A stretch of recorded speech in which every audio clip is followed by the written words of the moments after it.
Picture this. You are on a luxury cruise ship in the middle of the Atlantic Ocean. You have been at sea for weeks, visiting some of the most remote places on Earth: Antarctica, the Falkland Islands, tiny islands most people have never heard of. And then, one by one, people on your ship start getting sick. Fever, stomach pain, difficulty breathing, and within days, some of them are dead. This is not a movie.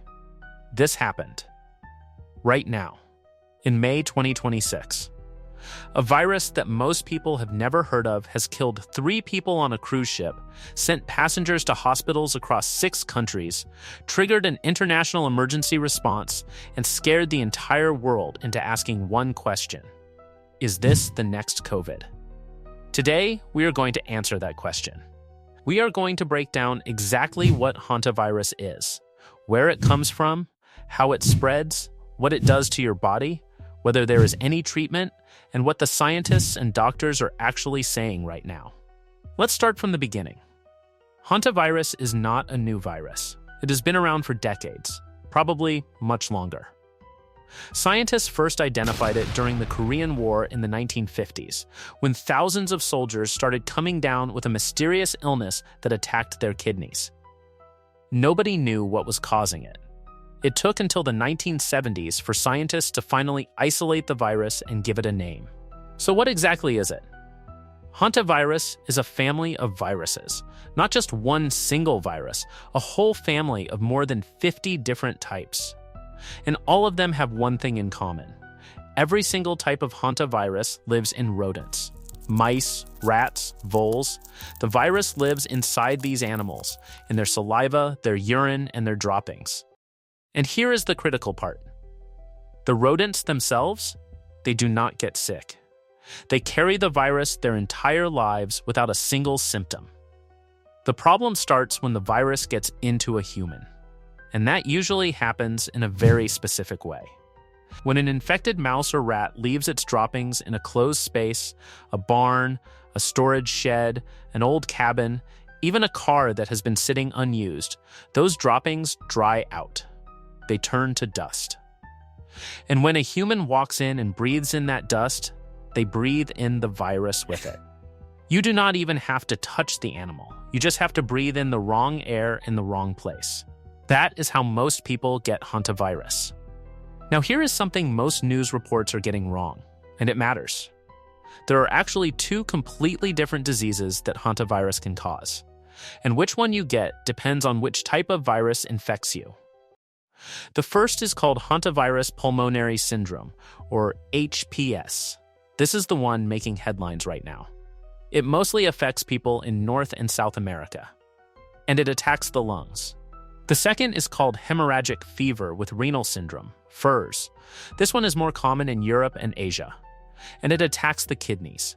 Today we are going to focus on HPS, the lung version, because that is what is killing people on the cruise ship right now. When HPS hits, here is what happens inside your body. The virus gets into your lungs and causes massive inflammation. Your blood vessels in the lungs start leaking fluid where they should not. Your lungs begin to fill up. And within days, you can go from feeling fine to fighting for your life. The terrifying thing about HPS is how fast it moves. A person can start with what feels like a standard flu, fever, muscle aches, tiredness, and within 3 to 5 days, be in intensive care on a ventilator. That window between I feel a bit off and I cannot breathe is sometimes only 48 hours. Now let's talk about what is actually happening right now in 2026. On April 1st, a Dutch cruise ship called the MV Hondius set sail from Ushuaia, a city at the very southern tip of Argentina.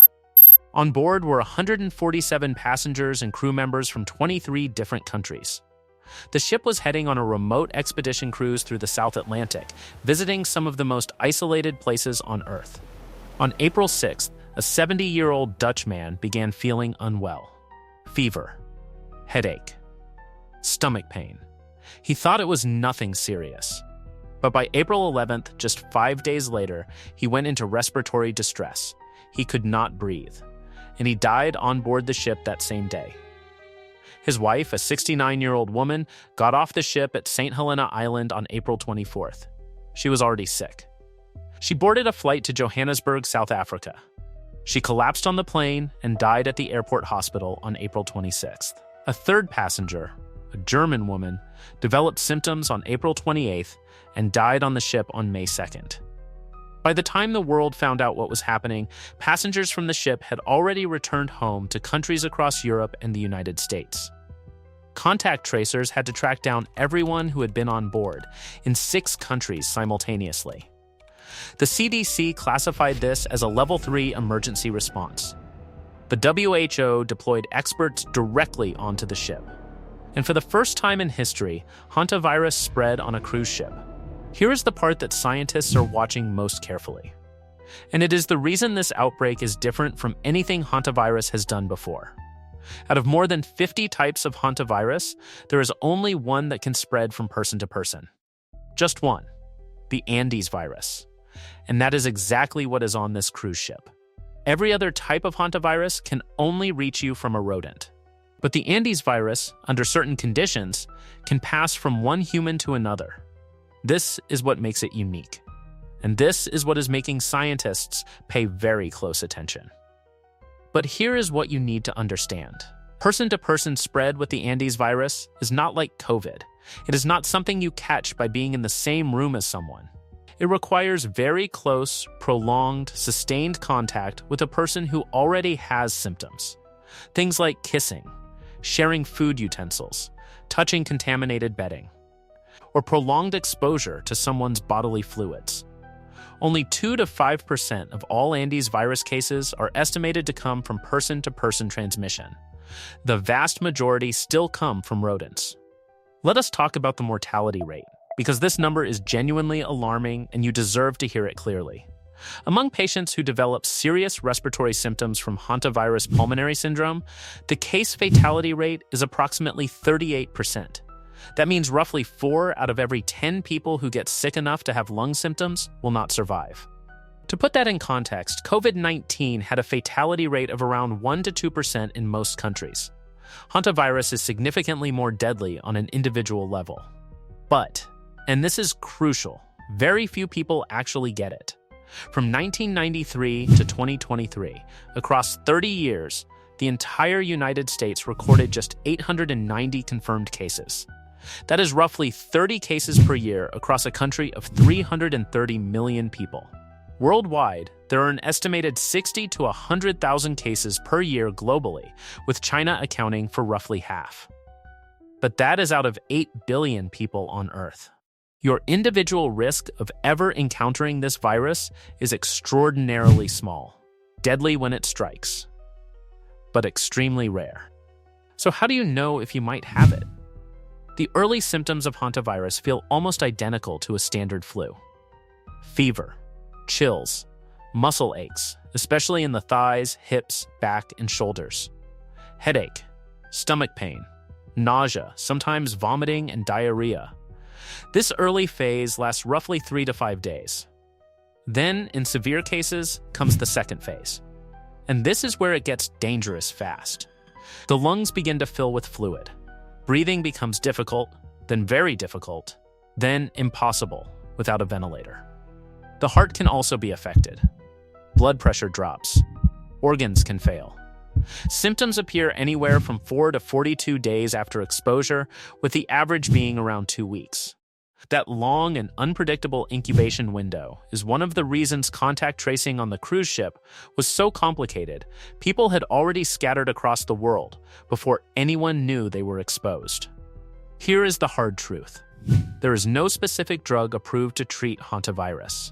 No antiviral, no targeted medication, nothing you can take to kill the virus directly. What doctors do is called supportive care, meaning they treat the symptoms and keep the body alive while the immune system fights back.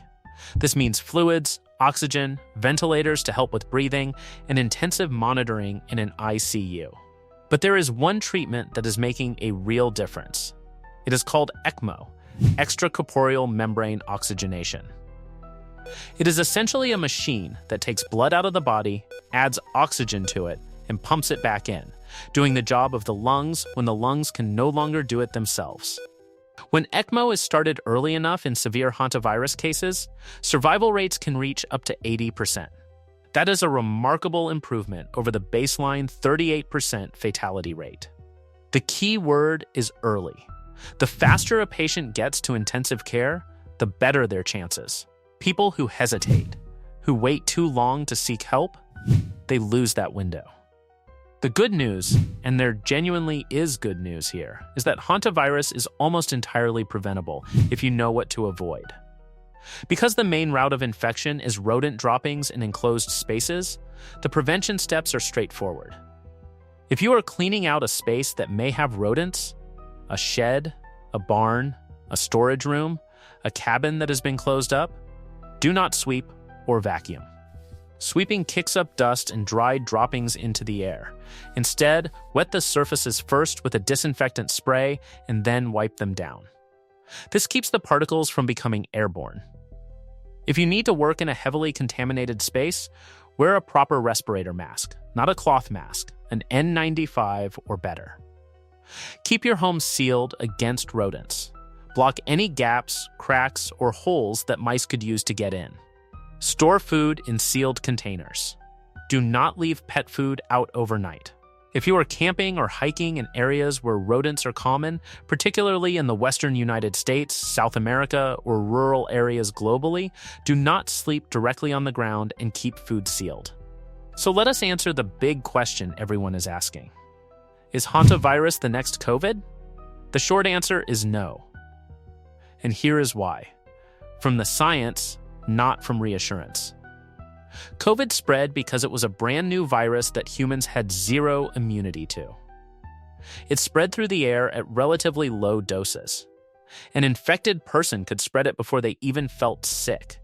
And it mutated rapidly, producing new variants that could evade immunity. Hantavirus is different in almost every way. It is not a new virus. It has been known and studied since the 1950s. Scientists have decades of data on how it behaves. It does not spread easily between people. Even the Andes strain, the one that can spread person to person, requires close, sustained, prolonged contact with someone who is already showing symptoms. You are not contagious before your symptoms appear. It does not mutate rapidly. Analysis of previous outbreaks shows the virus is genetically stable, very different from COVID or influenza. And the largest human-to-human outbreak ever recorded was 34 people. Contained. Done. The WHO Director General said it directly at a press conference last week. This is not the start of a COVID pandemic. This is not COVID. This is not influenza. It spreads very, very differently. Hantavirus is a serious disease. For the people who get it badly, it is devastating. The families who lost loved ones on that cruise ship in the Atlantic this month are living through something unimaginable. But for the vast majority of people watching this video, your risk right now is essentially zero. What this outbreak does remind us of is something important. Viruses exist in nature all around us. Most of the time they stay in animals. Occasionally, through contact, a rodent, a dusty shed, a cruise ship expedition to Antarctica, they find a way into humans. When they do, the world's public health systems respond. Scientists track it. Doctors treat it. And we learn. That is how science works. And that is what the human code exists to explain. If you found this useful, if it helped you cut through the noise and understand what is actually happening, please subscribe. We cover exactly this kind of story every week. New medical breakthroughs, real outbreaks, genuine science explained clearly, without panic, without exaggeration.